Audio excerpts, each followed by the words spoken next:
A slap out of nowhere. That was her husband's idea of a good morning. Delia didn't flinch. She just quietly fixed her hair. Because this was nothing special. Just another ordinary moment in her 28-year marriage. Some might ask, why doesn't she get a divorce? Because this was Italy in 1946. The ruins of World War II still lingered, and the shadow of fascism hadn't lifted. For women, there was another silent battlefield. The law was like a cold, unforgiving lock, welding marriages shut. Unless one spouse died, divorce was simply not an option. What made it even crueler was that the law actually gave men a legal loophole to kill their wives, leaving women too terrified to even think about escape. Delia's life was the story of millions of women in that era. Every day, she got up like clockwork, rushing to make breakfast for the family. Mettetevi sedute.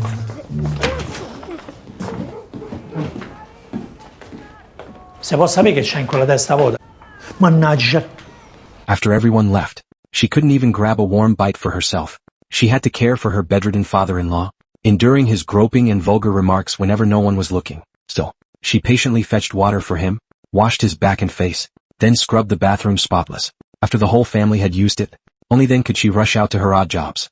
As an invisible laborer, she barely seemed to exist, because she never once left her post. She kept everything in the house running smoothly. Her husband and children never stopped to wonder what life would look like without her. At her busiest, Delia juggled 4 jobs. First, she went to a wealthy family's home to give an elderly person a nutrition injection. Then she stopped by the tailor's shop to drop off the piecework clothes she had mended late into the night. Despite the measly pay, Delia treasured every cent. She did everything she could to sell herself to the boss, hoping to get as much work as possible.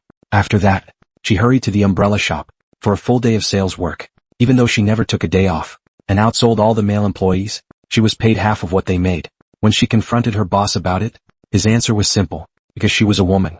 Every weekend, she also washed bed linens for a hotel, carrying heavy loads of bedding to the rooftop to dry. She had to climb the stairs step by step. The elevator? That was reserved for the hotel's valued guests. The most heartbreaking part? Every penny she earned had to be handed over to her husband. She could only secretly tuck a few bills into her underwear before heading home. But this wasn't selfishness. She was saving every bit she could to give her eldest daughter, who had been forced to drop out and work, a chance to go back to school.